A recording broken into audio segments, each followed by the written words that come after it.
الحمد للہ نحمده ونستعینه ونستغفره ونعوذ باللہ من شرور انفسنا ومن سیئات اعمالنا من يهده الله فلا مضل له ومن يضلل فلا هادي له واشهد ان لا اله الا الله واشهد ان محمدا عبده ورسوله اما بعد فان الخير الحديث كتاب الله وخير الهدي هدي محمد صلى الله عليه وسلم وشر الأمور محدثاتها وكل محدثة بدعة وكل بدعة ضلالة وكل ضلالة في النار. أعوذ بالله من الشيطان الرجيم. يا بني أقم الصلاة وأمر بالمعروف وانهى عن المنكر واصبر على ما أصابك إن ذلك من عزم الأمور. وقال الله تبارك وتعالى يا بني لا تشرك بالله إن الشرك لظلم عظيم. رب اشرح لي صدري ويسر لي امري واحلل عقدة من لساني يفقهوا قولي.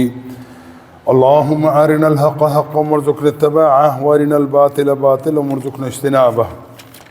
آمین یا رب العالمین. انسان کو رائے راست پہ رکھنے کے لیے اللہ سبحانہ و تعالیٰ نے انبیاء اور رسول کا ایک طویل سلسلہ دنیا کے اندر جاری و ساری فرمایا، جس کی آخری کڑی محمد بن عبداللہ صلی اللہ علیہ وسلم کی ذات اقدس ہے،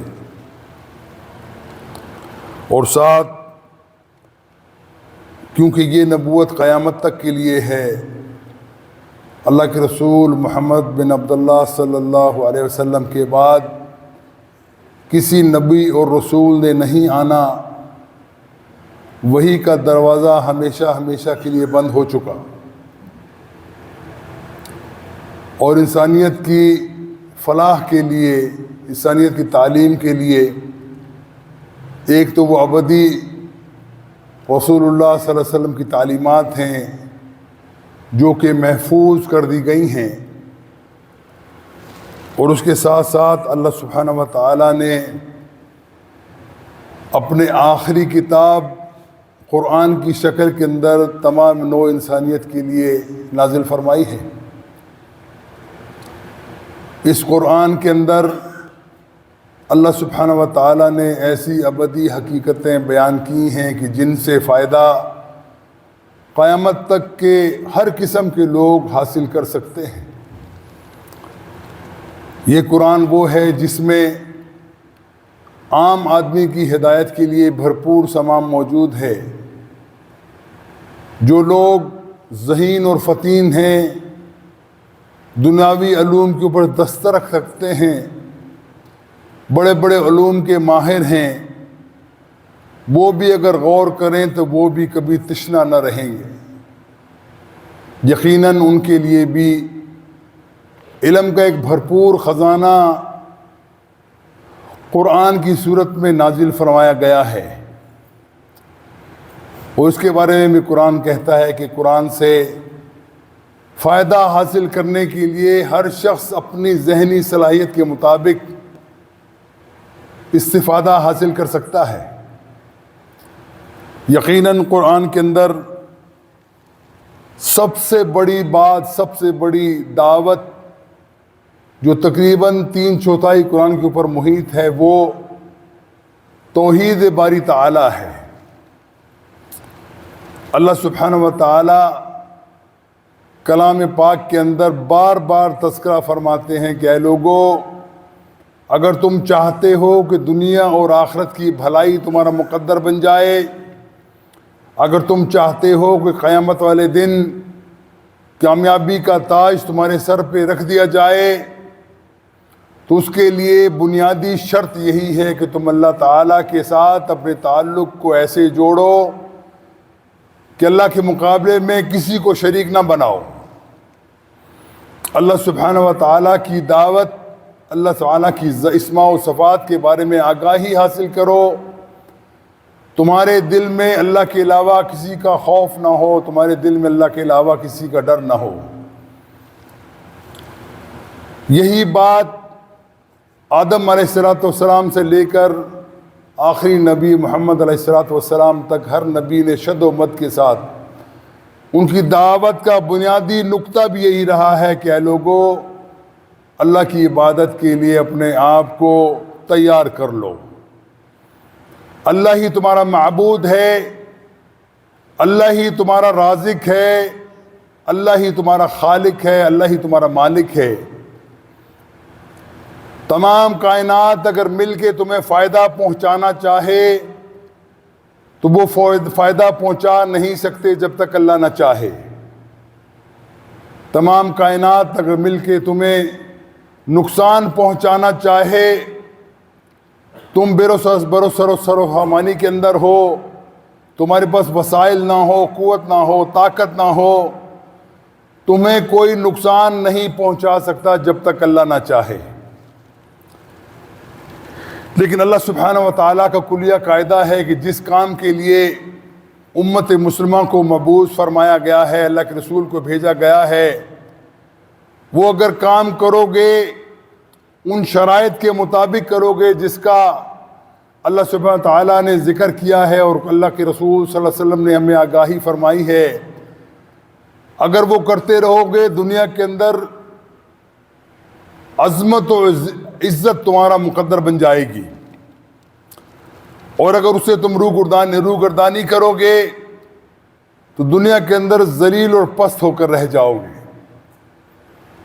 مسلمانوں آج ذرا اپنا حال دیکھ لو، اپنا جائزہ دیکھ لو کہ مسلمانوں کا دنیا کے اندر کیا وقار ہے، مسلمانوں کو دنیا کے اندر کتنا جو ہے وہ اثر رسوخ رکھتے ہیں دنیا کی دوسری اقوام کے اوپر، تو پتہ چلے گا کہ اللہ سبحانہ تعالیٰ کی طرف سے عذاب کا کوڑا مسلمانوں کے پیٹھ پہ جو برسنا تھا وہ برس رہا ہے۔ آج مسلمان کی حیثیت ایک تنکے سے بڑھ کے نہیں ہے، باوجود اس کے کہ اللہ سبحانہ تعالیٰ نے انسان کو آزمانے کے لیے ہر قسم کے وسائل سے مسلمانوں کو بھرپور ہمکنار کیا ہے۔ تمام وسائل ہیں، تمام صلاحیتیں ہیں، تمام ذہانتیں فطانتیں ہیں، اور اس کے ساتھ ساتھ ذلت بھی اس طریقے سے عظیم ترین ذلت اللہ تعالیٰ نے ان کو عطا فرمائی ہے، بما کسبت ایدی الناس، اور یہ صرف اس لیے ہے کہ ہم نے اپنے ہاتھوں سے اپنے لیے گمراہی کا راستہ چن لیا ہے۔ اللہ سبحانہ و تعالیٰ اپنے کلام مجید کے اندر اس چیز کا تذکرہ بار بار کرتے ہیں کہ اے لوگو تم دنیا کے اندر برائی دیکھو، برائی کو مٹانے کے لیے کمر بستہ ہو جاؤ،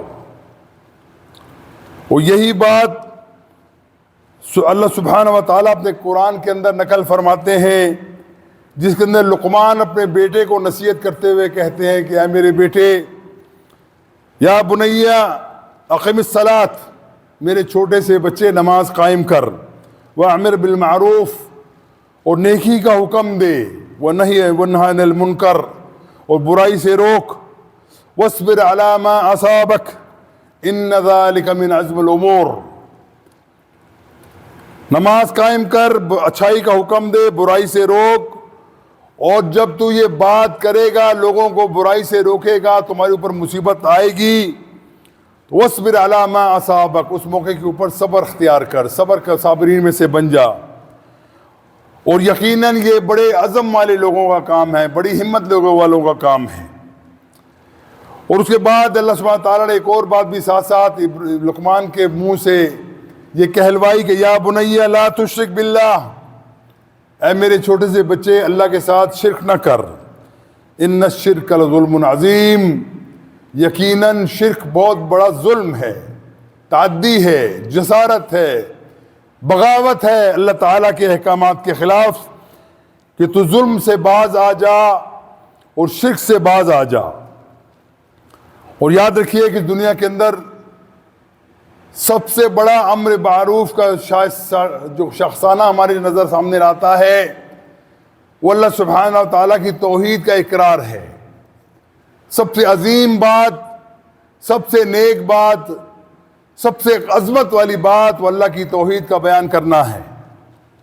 معروف کے اندر اس سے بڑھ کے اور کوئی دنیا کے اندر کام نہیں ہے کہ اللہ تعالیٰ کی توحید کو بلند کیا جائے، اللہ تعالیٰ کے ساتھ تعلق کو جوڑنے کے لیے اللہ تعالیٰ کے اوپر مکمل ایمان لا کے اس کے اوپر توکل کیا جائے، اور کہا وَمَن يَتَوَكَّلْ عَلَى اللَّهِ فَهُوَ حَسْبُهُ، جو لوگ اللہ کے اوپر توکل کرتے ہیں اللہ تعالیٰ ان کے لیے کافی ہے۔ وہ سب سے بڑا شرک اور سب سے بڑا ظلم، سب سے بڑا منکر جو ہے وہ اللہ تعالیٰ کے ساتھ شرک ہے، کہ ہم اللہ تعالیٰ کے ساتھ اور لوگوں کو شریک بنا دیں۔ اللہ تعالیٰ کے احکامات جو اس کے لیے خاص ہیں اس کے اندر اور لوگوں کو بھی ہم شامل کر دیں کہ یہ لوگ بھی اللہ تعالیٰ کے کام کے اندر ان کے ساجی ہیں، ان کے معاون ہیں۔ اس سے بڑا اور شرک کوئی نہیں ہے، اور یہی شرک وہ ہے جو آدم علیہ السلام سے لے کر اور محمد علیہ السلام تک اور قیامت تک لوگ اس کے اندر ملوث رہیں گے۔ لیکن ہمارے ذمہ ہے، جن کے پاس توحید کا پیغام ہے، جن کے پاس اللہ تعالیٰ کا کلام ہے، جن کے پاس رسول اللہ صلی اللہ علیہ وسلم کی ہدایات بتمام و کمال شر و بست کے ساتھ دلائل کے ساتھ موجود ہیں، کہ ہمارے ذمہ ہے کہ ہم دنیا کے اندر انسانیت کو اس شرک کے گٹاٹوں اندھیروں سے نکال کر توحید کی روشنی کی طرف لے آئیں۔ بدقسمتی سے آج مسلمان اس فرض سے غافل ہے۔ بحیثیت مسلمان آج نام کے مسلمان دنیا کے اندر 1 ارب سے زیادہ ہیں، لیکن پتہ چلتا ہے کہ کوئی بھی امر بالمعروف اور نہی عن المنکر کرنے کو تیار نہیں ہے، اور کوئی اگر ایسا کرنا چاہے تو لوگ اس کو فینیٹک بولتے ہیں، یہ بڑا ایکسٹریمسٹ ہے، انتہا پسند ہے۔ یہ امت مسلمان کو اس ڈگر پہ دیکھنا چاہتے ہیں جس کے اوپر امت چلنا چاہتی ہے، جبکہ امت کے لیے لازم تھا کہ امت رسول اللہ صلی اللہ علیہ وسلم کی اتباع کے اندر سب سے آگے بڑھ کے ہوتی، رسول اللہ صلی اللہ علیہ وسلم سے محبت کا سب سے معاملہ آگے بڑھ کے ہوتا۔ لیکن آج اس کا نتیجہ کیا ہے کہ امت مسلمہ ذلت و رسوائی کا نشان بنی ہوئی ہے۔ آج مسلمانوں کا خون، مسلمانوں کی عزت و عصمت نیلام ہو رہی ہے، اور مسلمان وہ ہے کہ چپ چاپ بیٹھا دیکھتا ہے اور یہ سمجھتا ہے کہ یہ معاملہ کسی اور کے ساتھ ہو رہا ہے، ہم تو آزاد ہیں۔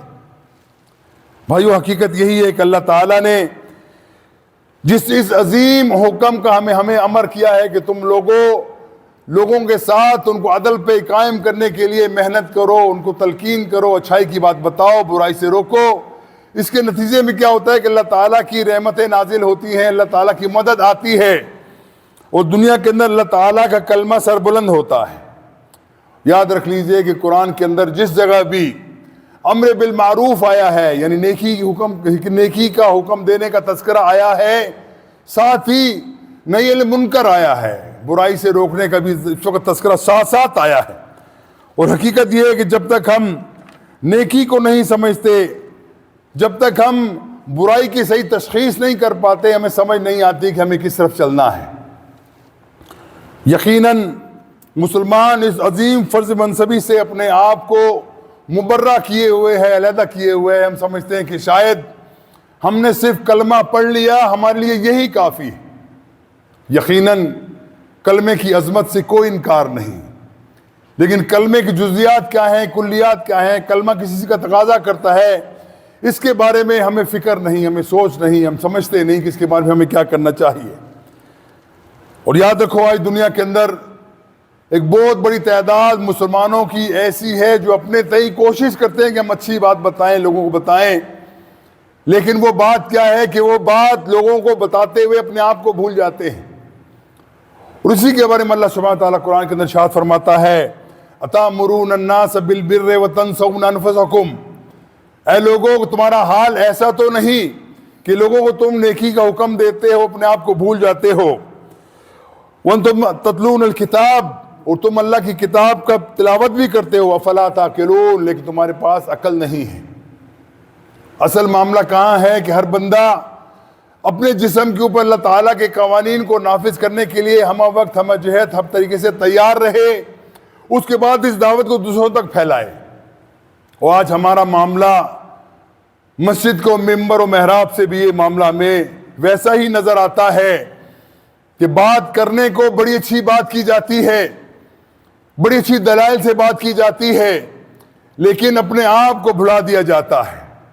اپنے بارے میں ہم سوچتے نہیں کہ ہمارے اوپر جو بات ہم کسی سے کہہ رہے ہیں اس کے پہلے مصداق ہم خود ہیں۔ پہلی بات، ہم نے جو بات کرنا ہے اس کے اوپر پہلے عمل پیرا خود ہوں گے تو بات کا اثر ہوگا، جبکہ ہمارا معاملہ اس کے برعکس ہے۔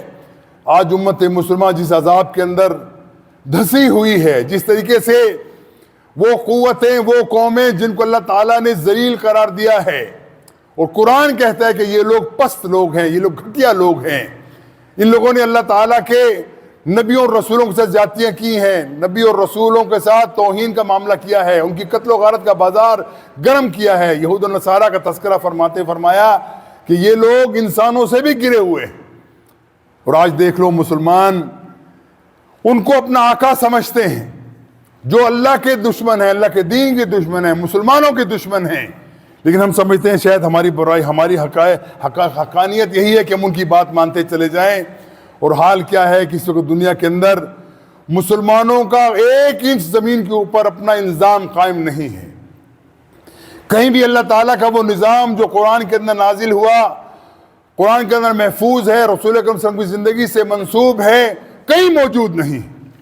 اور ہم سمجھتے ہیں کہ شاید ہمارے نماز، روزے، حج، زکوٰۃ ہمیں یہ جنت میں لے کے چلے جائیں گے۔ یاد رکھو بھائیو، اس سے بڑی غلط فہمی اور کوئی نہیں، دھوکہ کوئی نہیں کہ ہم سمجھتے ہیں کہ شاید ہم یہ نمازیں، ہماری کھوکھلی نمازیں جن کے اندر نہ للہیت ہے، نہ اللہ تعالیٰ کا عظمت کا وہ دور ہمارے سامنے آتا ہے، ہم پڑھتے چلے جاتے ہیں، اور پڑھتے بھی کیا ہیں؟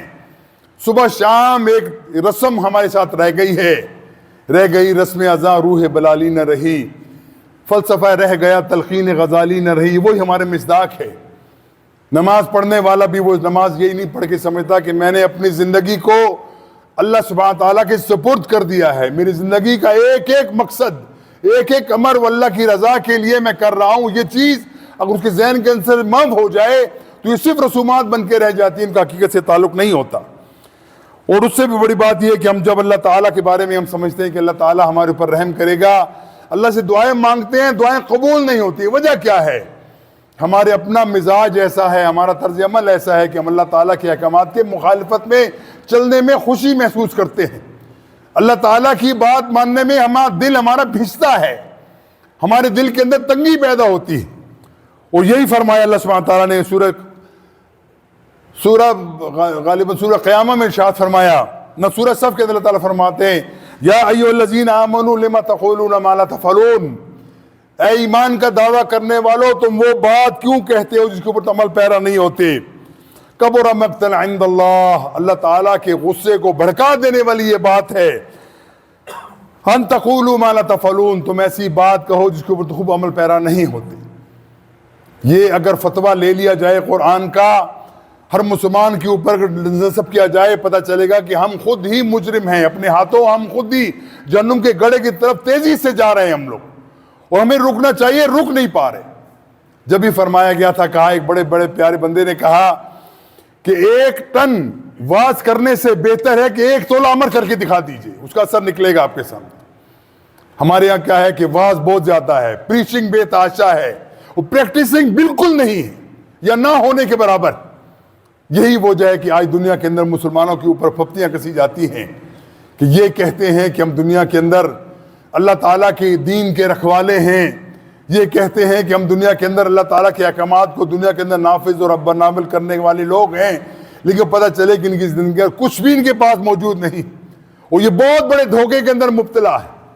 اللہ کے رسول کی امت کہلانے کا شرف تو ان کو حاصل ہے، لیکن اللہ تعالیٰ کے اس عظیم رسول کی تمام تو طریقہ کار ہے، اس سے پیروں تلے روننے والے بھی یہ لوگ یہی ہیں۔ انا للہ و انا الیہ راجعون۔ حضرات یاد رکھیے، جب تک ہم اپنے آپ کو درست نہیں کریں گے، ہماری زندگی اللہ کے رسول صلی اللہ علیہ وسلم کے مطابق نہیں گزرے گی، تو کبھی بھی ہم سدھار نہیں سکتے، کبھی ہماری زندگی کے اندر بہتری نہیں آ سکتی۔ اللہ کے دین کے جو ہم رکھوالے تھے، ہم اللہ کے رسول کے دین کے ڈاکو بن کے رہ گئے۔ اور اس کی سب سے بڑی بات کیا ہے کہ ہم کسی کو برا کام کرتے ہوئے دیکھتے ہیں، روکتے نہیں ہیں، اور روکتے اس لیے نہیں ہے کہ ہم ہو سکتا ہے اس کام کے اندر خود ملوث ہو، ہم کیسے روکیں گے کسی کو؟ یہی بات ہے کہ جب تک تم اپنے آپ کو درست نہیں کرتے، جب بھی فرمایا گا قو انفسکم واہلیکم نارا، اے لوگو اپنے آپ کو بچاؤ، اپنے نفس کو بچاؤ، اپنے اولاد اور عیال کو بچاؤ، آگ سے بچاؤ۔ آگ سے بچانے کا کیا ہے کہ وہ راستہ اختیار نہ کرو جس راستے پہ چل کے اللہ سبحانہ تعالیٰ کا غصہ بھڑک جائے، اللہ تعالیٰ کی رحمتیں جو ہیں وہ زحمتوں میں تبدیل ہو جائیں، اللہ تعالیٰ کی جو نعمتیں ہیں وہ ہمارے لیے مشکل کا ذریعہ بن جائیں، اللہ تعالیٰ دنیا کے اندر ہمیں ذلیل رسوا کر کے عبرت کا نشان بنا دے۔ اور حال یہی ہے کہ بھائیو صدیاں گزر گئیں، اسلام کا وہ عادلانہ نظام جو دنیا کے اندر نافذ ہونے کو آیا تھا، وہ نظام اس وقت لپیٹ کے کتابوں کے اندر رکھ دیا گیا ہے۔ اور یہی وجہ ہے کہ آج دنیا کے اندر مسلمان ذلیل ہے، پست ہے۔ مسلمان اگر اپنے اس دین کے اوپر چلا ہوتا جو دین اللہ کے رسول لے کر آئے تھے، جس کے لیے اللہ کے رسول صلی اللہ علیہ وسلم نے قربانیاں دی تھیں، وہ قربانیاں ہمارے سامنے ہمیں نظر نہیں آتی۔ رسول اللہ علیہ وسلم کی حیثیت کو آپ سمجھ لیجیے کہ اللہ کے رسول نبیوں کے سردار ہیں، اللہ تعالیٰ کے پسندیدہ اور محبوب ہیں، لیکن انہوں نے ساری زندگی مشکلات میں گزاری ہے۔ کس لیے گزاری ہے؟ تاکہ ہمارے لیے نمونہ بن جائے، آنے والا کو یہ نہ کہے کہ اللہ تعالیٰ کے ساتھ تو اللہ تعالیٰ کی مدد شامل تھی، اللہ تعالیٰ نے ان کو معجزے عطا فرمائے تھے، ان کو نہ بھوک لگتی تھی، نہ پیاس لگتی تھی، نہ تکلیف ہوتی تھی، نہ جسم کو تکلیف ہوتی تھی ان کی، تو ان کے لیے کیا مشکل ہے کہ دین غالب کر دیا۔ یاد رکھیے رسول اکرم صلی اللہ علیہ وسلم نے زندگی جتنی بھی مشکلات میں گزاری ہے، تنگی میں گزاری ہے، تشدد میں گزاری ہے، مینٹلی ٹارچر کے اندر گزاری ہے، ذہنی اذیت پہنچائی گئی ہے کفار کی طرف سے اور رسول اکرم صلی اللہ علیہ وسلم کے اپنے قریبی رشتہ داروں کی طرف سے، وہ کس لیے تھی؟ تاکہ ہمارے پاس کوئی دلیل نہ رہے۔ آج آنے والے لوگ، 1000 سال بعد آنے والے لوگ، 1500 سال بعد آنے والے لوگ یہ نہ کہہ سکیں کہ اللہ کے رسول کے ساتھ تو معاملہ مختلف تھا، ہم کیسے کریں، ہمارے ساتھ تو مصیبتیں لگی ہوئی ہیں، ہمارے ساتھ تو پریشانیاں ہیں، دنیا کے معاملات ہیں، بھکیڑے ہیں، اولاد ہے، ہمارے پاس روٹی کمانے کے ذرائع نہیں ہیں، ہم سب کرتے ہیں، ہم کیسے ہی کر سکتے ہیں۔ یاد رکھو اللہ کے رسول صلی اللہ علیہ وسلم کی زندگی کا جائزہ لو، ایک عام انسان کی طرح وہ تمام مشکلات جو عام انسان پہ آتی ہیں، اللہ کے رسول صلی اللہ علیہ وسلم کے اوپر وہ مشکلات آئی ہیں، انہوں نے جھیلی۔ آپ کو معلوم ہے کہ جنگ تبوک کے موقع کے اوپر یا جنگ خندق کے موقع کے اوپر جب خندق کھودی جا رہی تھی، حالات بڑے پریشان کن تھے، دنیاوی معاملات کے اندر مسلمان بہت پیچھے تھے، اور مقابلہ ان کا کن سے تھا؟ بڑی قوت سے مقابلہ تھا، بڑے طاقتور لوگوں سے مقابلہ تھا، جن کے بعد تمام اسلحہ، تمام وسائل، دنیاوی وسائل موجود تھے۔ مسلمان بے سر و پاماں تھے، کچھ بھی نہیں تھا ان کے پاس۔ ایک صحابی آئے اللہ کے رسول سے کہنے لگے، یا رسول اللہ، خندق کھودنے کا مرحلہ ہے، محنت اور مشقت کا کام ہے، شدید بھوک ہے، کھانے کو کچھ نہیں ہے۔ یا رسول اللہ دیکھیے میں نے اپنے پیٹ کے اوپر پتھر باندھ رکھا ہے تاکہ میں پیٹ میرا دبا رہے اور میں سمجھوں کہ اللہ تعالیٰ نے اس مصیبت کے اندر ہمیں سرخرو کرنا ہے۔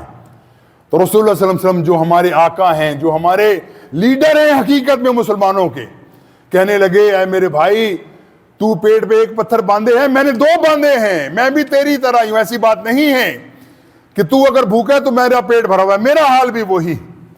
یہ وہ رسول ہیں جن کی عظمت کے کہنے، ہم جو کچھ کہیں ان کی عظمت ہم بیان نہیں کر سکتے۔ انہوں نے ایک عام انسان کی طرح زندگی گزار کر ہمارے لیے یہ دلیل بنا دی کہ یاد رکھو دین کا کام جب تم کرو گے، اللہ کے دین کی سربلندی کا معاملہ جس وقت ہوگا، کفار کے ساتھ تم نبرد آزما ہوگے، مصیبتیں تم پہ آئیں گی جیسے مجھ پہ آئی ہیں، مصیبتیں تم پہ آئیں گی جیسے سے پہلے نبیوں کے اوپر مصیبتیں آئی ہیں۔ نبیوں کو چیر دیا گیا، آروں سے چیر دیا، قتل کر دیا گیا، لیکن انہوں نے اپنی حق بات سے پیچھے، وہ کوئی نبی پیچھے نہیں ہٹا۔ یہی کام اللہ کے رسول کے ساتھ بھی ہوا ہے۔ معاملہ آپ یاد رکھیے کیسے اللہ کے رسول کے ساتھ، یعنی آپ تصور کیجئے کہ رسول اکرم صلی اللہ علیہ وسلم کے ساتھ محبت کرنے والے لوگ جو ان کے اوپر اپنی جان نچھاور کرنے کو بڑا اعزاز سمجھتے ہوں، جب ان کے سامنے ان کی لاشیں پیش کی جائیں۔ آل یاسر کا معاملہ آپ کو معلوم ہے کہ جس وقت آل یاسر کے پورے خاندان نے اسلام قبول کر لیا اور یہ ابو جہل کے غلام تھے، ظلم کیسا ہوا، اور اسلام کی تاریخ کا پہلا شہید جو ہے وہ انہی کا خاندان میں سے آتا ہے۔ اور ابو جہل کہتا ہے کہ اپنے آباء و اجداد کی دین کی طرف لوٹ آؤ، محمد علیہ السلام نعوذ باللہ تمہیں گمراہ کرنے چلے ہیں، تمہارے دین کے باپ کے دین سے ہٹانے چلے ہیں، رک جاؤ اس کام سے۔ نہیں رکے۔ پھر کیا ہوا؟ تشدد اتنا کیا گیا، قتل و غارت کا بازار کرم کیا گیا، سب کو قتل کر دیا۔ دیکھا اللہ کے رسول وہاں سے جا رہے ہیں، دیکھا تشدد کر رہا ہے ابو جہل، پٹائی کر رہا ہے ان کی، اور اذیت دے رہا ہے، عظیم قسم اذیت دے رہا ہے۔ لیکن اللہ کے رسول کیا کہتے ہیں ان سے؟ کہتے ہیں اصبروا آل یاسر ان موعدکم الجنہ، آل یاسر صبر کر جاؤ، اللہ تعالیٰ سے مقابلے میں تمہیں جنت عطا کرنی. اور حال یہاں تک نہیں پہنچتا، 4 اونٹ منگوائے جاتے ہیں. آل یاسر کی جو سمیہ ہیں ان کے دونوں ہاتھ اور دونوں پیروں کو اونٹوں کے سے باندھ دیا جاتا ہے، اونٹ کو مخالف سے میں دوڑا دیا جاتا ہے، جسم کے بخچے اڑ جاتے ہیں. یہ قربانیاں کس نے دی ہیں، کس لیے دی ہیں؟ اور اللہ تعالیٰ اگر چاہتا تو اللہ کے رسول کے پیر میں کانٹا بھی نہ چبھتا، دین نہ غالب ہو جاتا. لیکن کیا تھا؟ ہمارے لیے نمونہ بنانا تھا ان کو کہ دیکھو قربانیاں دو گے تب معاملہ چلے گا. اور کیا کیا بتلائیں، کس صحابی کا ذکر کیا جائے کہ اللہ کے رسول کے صحابہ نے کس طریقے سے قربانیاں دی ہیں، وہ کس طریقے سے وہ اس چیز کو فخر سمجھتے تھے کہ اللہ تعالیٰ ہم سے قربانیاں لے کے ہماری زندگی لے لے، اسلام کی سربلندی ہو جائے. خبیب بن نرد کا معاملہ دیکھ لیجئے، بلال کا معاملہ دیکھ لیجئے، مصعب بن عمیر کا معاملہ دیکھ لیجئے. یہ عظمت کے پہاڑ ہیں ہمارے لیے، لیکن بدقسمتی سے آپ اور ہم کو آج ان کی تاریخ کے بارے میں معلوم آگاہی ہماری نہیں. ہماری معلومات اور تو بہت زیادہ ہیں، لیکن ان کے بارے میں ہماری معلومات ناقص ہیں کہ ان لوگوں نے کیسے اپنی زندگی کی قربانیاں دے کر اسلام کی وہ آبیاری کی ہے، اسلام کی جڑوں کے اندر اپنا خون ڈالا ہے، تب اسلام جا کے پھیلا. لیکن آج ہم مسلمان سمجھتے ہیں کہ بس اسلام ہمیں مل گیا، ماں باپ جس گھر میں پیدا ہوئے کلمہ میں پیدائش کے طور پہ مل گیا، بس ہمارے لیے کوئی مسئلہ نہیں ہے، ہم تو جنت کے حقدار ہیں. بھائیو، اس جنت کے اندر جانے کے لیے آپ کو ثابت کرنا پڑے گا کہ آپ واقعی جنت کے حقدار ہیں کہ نہیں. اپنی زندگی کا محاسبہ کرو گے تو پتہ چلے گا کہ واقعی ہر بندہ اپنے دل ٹٹول کرے، خود اپنا فتویٰ لے لے کہ میں کس طرف جانے والا ہوں. ہر بندہ اگر تھوڑی دیر کے لیے، وہ کہتے ہیں صوفیہ کی اصطلاح ہے کہ مراقبہ کر لو، آنکھیں بند کر کے دل کو جھانک کے دیکھو کہ دل کے اندر کیا بستا ہے، دل کے اندر اللہ کی عظمت ہے یا اللہ کی عظمت کے خلاف تمہارے ذہن کے اندر تمہارے رجحان پالے جاتے ہیں. خود فیصلہ تم کر لو گے کہ واقعی ہم کس چیز قابل ہیں. آج اگر ہماری آنکھیں بند ہو جائیں، ہم میں سے ایک شخص اگر یہ جائزہ اپنا لینا شروع کر دے کہ میں نے دنیا کے اندر کیا کیا تھا، اللہ تعالیٰ نے کتنی نعمتوں کا میرے اوپر بارش کی تھی، میرے اوپر نعمتوں کی، دنیا کی ہر قوت مجھے طاقت عطا فرمائی تھی، میں نے اللہ کے دین کے لیے کیا کیا، پتہ چلے گا، خود تمہارا دل کہے گا کہ واقعی ہم بہت بڑے خسارے کے اندر جانے والے ہیں. وہ کام جو اللہ کے رسول ہمیں بتلا کر گئے تھے وہ کام ہم بھلا بیٹھے. اللہ تعالیٰ نے جس چیز کا وعدہ ہم سے کیا ہے کہ اللہ نے پیدا کیا ہے تو رزق تمہیں ضرور دے گا، اس کے لیے بڑے پریشان ہیں. اور جس کے بارے میں کہا کہ اس کام کے تم کرو گے تو اللہ تعالیٰ تمہیں عظمت اور عزت عطا کرے گا، اس کام کو بھولے بیٹھے. تو بھائیو، یہ جو کچھ ہمارے ساتھ ہو رہا ہے پوری دنیا کے اندر، یہ کوئی اجنبی بات نہیں ہے. جب مسلمان اپنے فرض میں منصبی کو بھلا بیٹھتے ہیں تو اللہ کی طرف سے عذاب کے کوڑے آتے ہیں. آج آپ دیکھ لو دنیا کے اندر 1 ارب سے زیادہ مسلمان، تمام وسائل کے مالک، تمام صلاحیتوں کے مالک. جو یورپ امریکہ میں دیکھو، سب سے بہترین سائنسسٹ، بہترین ڈاکٹر، بہترین انجینئر آپ کو مسلمان نظر آئے گا. وہ مصری ہوگا، وہ پاکستانی ہوگا، لیکن وہاں پہ ان کا کیا معاملہ ہے کہ وہ غلام بن کے وہاں رہ رہے ہیں. اور حال یہ ہے کہ اس وقت فلسطین کے اندر جو ظلم و بربریت کا بازار گرم ہے، کوئی مسلمان 2 منٹ کے لیے سوچتا بھی نہیں کہ وہ ہمارے بھائی ہیں. ان کا جرم کیا ہے؟ ان کو کس جرم کی سزا دی جا رہی ہے؟ ان کو سزا صرف اس لیے دی جا رہی ہے کہ وہ مسلمان ہیں، وہ مسجد اقصیٰ کے لیے رکھوالے بننا چاہتے ہیں. پہلا قبلہ اول اس وقت یہودیوں کے تسلط کے اندر اسے آزاد کروانا چاہتے ہیں. یہ ان کا جرم ہے اور کوئی بندہ ان کی تائید کرنے کو تیار نہیں ہے. ہماری پوری دنیا کے اندر نام نہاد مسلمان بظاہر متولی ہیں اسلام کے، اور سب سے بڑے خائن اسلام کے یہی لوگ ہیں جو اپنے آپ کو دعویٰ کرتے ہیں کہ ہم مسلمانوں کے حکمران ہیں. اور دیکھیے، آپ کبھی سوچئے 2 منٹ کے لیے، وہ امریکن، وہ یہودی، وہ اسرائیلی جب مسلمانوں کو طرز عمل دیکھتے ہوں گے کہ ہم ان کے بچوں کو مار رہے ہیں، ان کے بوڑھوں کو قتل کر رہے ہیں، ان کی عورتوں کی آبروزیری ہم کر رہے ہیں، تمام ظلم ان کے اوپر پار کیے ہوئے ہیں، یہ کیسے مسلمان ہیں کہ اپنے بھائی کا ساتھ دینے کو تیار نہیں؟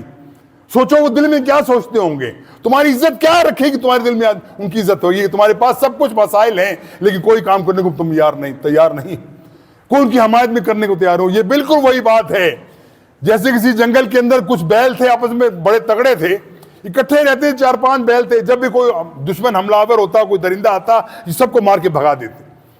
ان کے اندر اختلاف ڈال دیا گیا. جب اختلاف ڈل گیا تو بھیڑیا آیا، شیر آیا، ایک کو پکڑا، دوسرے دیکھتے رہے کہ بھئی اس کا معاملہ ہے، وہ جانے، ہمارے سے کوئی تعلق نہیں، اس کو ہڑپ کر گئے. باری باری وہ تمام بیل جو ہے اپنی زندگی سے ہاتھ دھو بیٹھے، ان کا دشمن ہمیشہ اوپر رہا. ہمارا حال بالکل یہی ہے آج کل دنیا کے اندر، دیکھ لیجئے. قریب ہیں عرب، اور سب سے بڑا میں کہتا ہوں سب سے بڑے مجرم اس وقت دنیا کے اندر وہ ہماری عرب اقوام ہیں جو وہاں بیٹھی ہیں. تمام وسائل ان کے پاس موجود ہیں، لیکن ان کے تمام ایسڈز ہیں وہ امریکہ کے پاس، یہودیوں کے پاس گروی رکھے ہوئے ہیں، یرغمالی بنا کے رکھا ہوا ہے، ان کو ہلنا نہیں دیتے. اور اب تو ماندہ یہاں آج تک پہنچ گیا کہ جس کے کام کے بارے میں اللہ کے رسول صلی اللہ علیہ وسلم نے اپنی آخری زندگی کے اندر آخری حدیث ارشاد فرمایا تھا کہ اخرجوا یہود والنصارى من جزیرۃ العرب، اے لوگوں میں نے جانے کے بعد اور اب بھی جزیرۃ العرب کے اندر کوئی بھی مشرک نہ رہے، کوئی یہودی عیسائی ہندو سکھ نہ رہے، ان کو نکال دو یہاں سے. اور کہا لا یبقى دینان فی الجزیرۃ العرب، اس جزیرت العرب کے اندر کوئی دو دین نہیں چل سکتے، یا اسلام چلے گا یا غیر مسلموں کا دین چلے گا، اور یاد رکھو اس علاقے کے اندر صرف مسلمانوں کا دین چلنا چاہیے. آج کل آپ کو معلوم ہے ہمارے مقدسات، ہماری زندگی کا سب سے بڑا اثاثہ، ہماری محبت کا محور سب سے بڑا مکہ اور مدینہ، وہاں کے اوپر یہودیوں کا عیسائیوں کا داخلہ ممنوع تھا. اور جب کبھی عمرے پہ جو لوگ گئے حج پہ گئے ان کو معلوم ہے لکھا جاتا تھا کہ اس باؤنڈری کے بعد کوئی غیر مسلم داخل نہیں ہو سکتا. لیکن آج دیکھیے وہ ہندو بت پرست وہ مکہ کے اندر جا رہے ہیں اس وقت. بلکہ میں آج ہی دیکھ رہا تھا کہ انہوں نے باقاعدہ ایک ڈیلیگیشن آیا وہاں پہ، جو ان ہندوؤں کا ڈیلیگیشن تھا وہ مکہ کے اندر جا رہا ہے، مکہ کھول کے اندر جا رہے ہیں خانہ کعبہ کے اندر. انا للہ و انا الیہ راجعون. اور کیا کیا کہ اس علاقے کے اندر جہاں پہ اللہ کے رسول نے بت پرستوں کو نکال کے باہر پھینک دیا تھا، ان کے بتوں کو ٹکڑے کر دیے تھے، دوبارہ وہ معاملے وہاں پہ معبد بھی بن رہے ہیں، مندر بھی بن رہے ہیں، اور وہاں کے اندر ہندوؤں کے ساتھ وہ معاملہ کیا جاتا ہے جو بڑا سپر پروٹوکول ان کو دیا جاتا ہے ہندوؤں کو. اور تم کمبختوں، تم امریکہ کے ساتھ تو جھکے ہوئے تھے ہی تھے، ہندوؤں سے تمہارا کیا معاملہ ہے، تم ان کے سامنے جھکے ہوئے. یہ اللہ تعالیٰ کی طرف سے عذاب کا کوڑا ہے جو مسلمانوں کے اوپر برس رہا ہے. یہ عذاب ہے مسلمان کے اوپر جو آ رہا ہے. اس وقت ہمارے وہ لوگ جو اسلام کے دشمن ہیں، جا کے دیکھ لو مودی نے اسلام مسلمانوں کے ساتھ کیا کیا انڈیا کے اندر، لیکن ان کمبختوں کو یہ چیز نظر نہیں آتی کہ انہوں نے ہمارے بھائیوں کو قتل کرنے کے لیے، ہمارے دین کو ختم کرنے کے لیے سب کچھ کر بیٹھے ہیں. یہ لوگ مسجدیں تباہ کر دی، مسجدیں تباہ کر دی، جو مسجد بنائی ہوتی ہے اس کو گرا کے وہ مندر بنانے کی کوشش کرتے ہیں. لیکن یہ کہتے ہیں جی ہم نے تو دنیا کا سب سے بہترین ان کا مندر جو ہے ہم نے امارات کے اندر بنا دیا. سوچو یہ لوگ کیا کرنا چاہتے ہیں.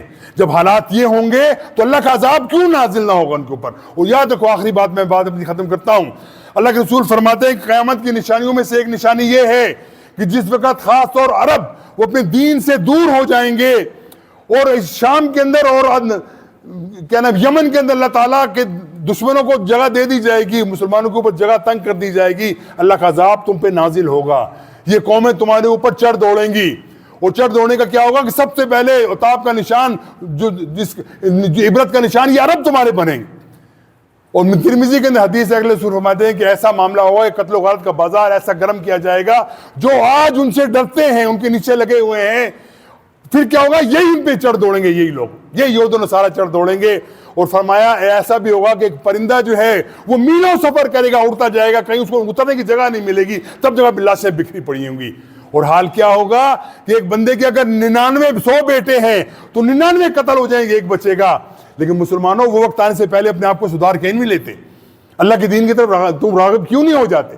لیکن ہمارے پاس وہ مدہوش ہیں، ہمارے آنکھوں کے اوپر وہ پردہ پڑا ہوا ہے، ہم اللہ کے رسول کو بھلا دیا، اللہ کے دین کو ہم نے بھلا دیا، قرآن کے احکامات کو بھلا دیا. نتیجہ کیا ہے کہ اللہ تعالیٰ قیامت سے پہلے مسلمانوں کے اوپر وہ ظلم کا برپا یقیناً کیا جائے گا اپنے جرم کی پاداش کے اندر جو ہم جرم کرتے چلے آئے. اور آج دیکھ لو مسلمانوں کے اندر ہم اپنے حکمرانوں سے بھی کہتے ہیں کہ تمہارے پاس اب بھی بڑی فراغت ہے، اب بھی تم ہمارے پیسے کے اوپر جا کے عمرے کر کے آتے ہو، اسپیشل طیاروں میں جاتے ہو واپس آتے ہو، لیکن فلسطین کی حمایت کے اندر ایک تمہیں بات کرنے کی صلاحیت نہیں ملتی. ہمارے ملک کے اندر بڑے ہمارے جنرلز ہیں، بڑے قوت والے، طاقت والے، ایٹم بم کے مالک. کس کام کا یہ ایٹم بم تمہارا؟ اگر تم مسلمانوں کی عورتوں کا دفاع نہیں کر سکتے، بچوں کا دفاع نہیں کر سکتے، کیا تم سمجھو کہ پاکستان صرف تمہارا صرف علیحدہ سے ملک ہے؟ امت مسلمہ ایک وحدت ہے. امت مسلمہ پوری دنیا کے اندر ایک آزاد کے اوپر ایک آواز پہ کھڑا ہونا چاہیے. ان کو ان کا تمام مشترکہ اثاثہ ہے، ان کے غم اکٹھے ہیں، خوشیاں اکٹھی ہیں. یہ کیسی بات ہے کہ میرا بھائی قتل ہوتا رہو میں آرام سے بیٹھا رہوں؟ کبھی سوچو، کبھی ذہن کے اندر، کبھی ذہن میں کبھی بات آئی ہے، کبھی سوچتے میں خیال آیا ہے کہ اس وقت فلسطین کے اندر لوگ کیا کر رہے ہیں، کیسی زندگی گزارے، کس طریقے سے نیتن یاہو اس کے ہوا کا ہواری جو ہیں وہ روز قتل و غارت کا بازار گرم کیے ہوئے اور کہتے ہیں کہ ہم نے جب تک ان کی ساری نسل ختم نہیں کی ہم نے ان کو چھوڑنا نہیں. کون دفاع کرے گا ان کا؟ کون ان کی پکار کے اوپر آئے گا؟ کون ان کی باتوں کو مانے گا؟ کون ان سے کہے گا کہ آؤ مسلمانوں ہمارے دفاع کے لیے آ جاؤ؟ یہ مسلمان چلتی پھرتی لاشوں کے علاوہ کچھ بھی نہیں، یاد رکھو۔ اور وجہ کیا ہے؟ ہم برائی کو برائی نہیں سمجھتے اور اچھائی کی طرف لوگوں کی توجہ نہیں دلاتے۔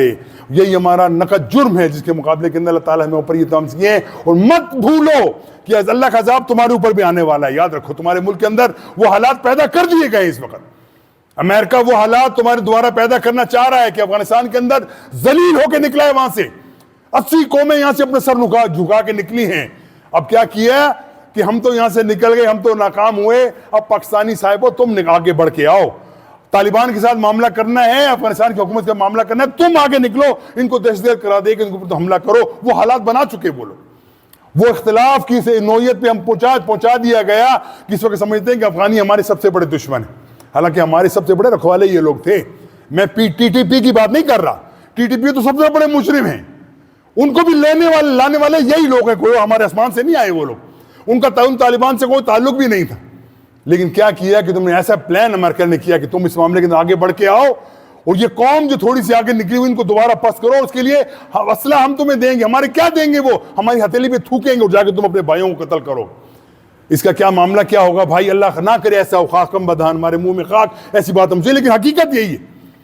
ایک طرف سے افغانستان کے ساتھ معاملہ تمہارا بگڑ گیا، دوسرے سے انڈیا کو، مودی کو تو تیار کر کے بیٹھو، الیکشن کا آنے والا ہے، وہ کوئی بھی آپ کو زبر سے ایڈونچر کر کے بتا دے گا کہ یہ کام کرو، ہم نے یہ کام کرنا ہے، الیکشن اگر جیتنا ہے۔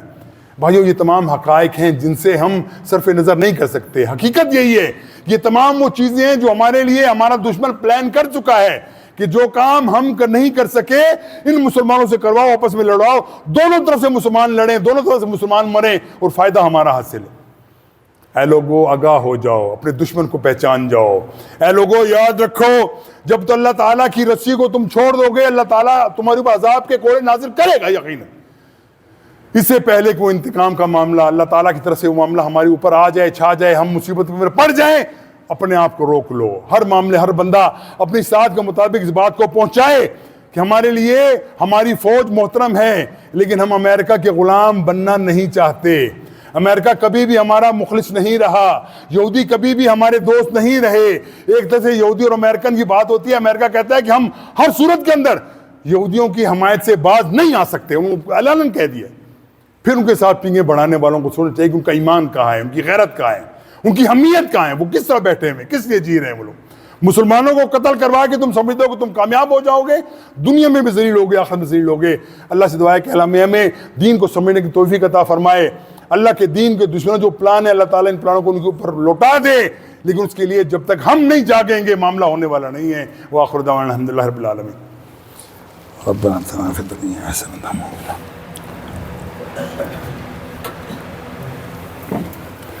الحمدللہ نحمدہ ونستعینہ ونستغفرہ ونعوذ باللہ من شرور انفسنا ومن سیئات اعمالنا من يهده الله فلا مضل له ومن يضلل فلا هادي له ونشهد ان لا اله الا الله ونشهد ان محمدا عبده ورسوله اما بعد فان الخير الحديث كتاب الله وخير الهدي هدي محمد صلى الله عليه وسلم وشر الامور محدثاتها وكل محدثة بدعة وكل بدعة ضلالة وكل ضلالة في النار ان الله وملائكته يصلون على النبي يا ايها الذين امنوا صلوا عليه وسلموا تسليما اللهم صل على محمد وعلى محمد كما صليت على ابراهيم وعلى ال ابراهيم انك حميد مجيد اللهم بارك على محمد وعلى محمد كما باركت على ابراهيم وعلى ال ابراهيم انك حميد مجيد ربنا آتنا في الدنيا حسنة وفي الآخرة حسنة وقنا عذاب النار ربنا ظلمنا انفسنا وان لم تغفر لنا وترحمنا لنكونن من الخاسرين اللهم انصر الاسلام والمسلمين ودمر اعداء الدين والكفرة المشركين اللهم عليك اليهود والنصارى اللهم عليك اليهود والنصارى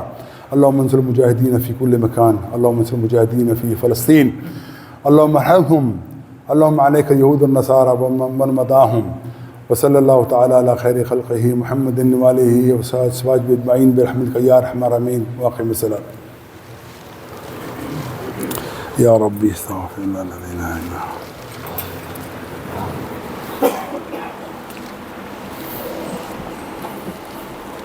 يا ربي استغفر الله الذي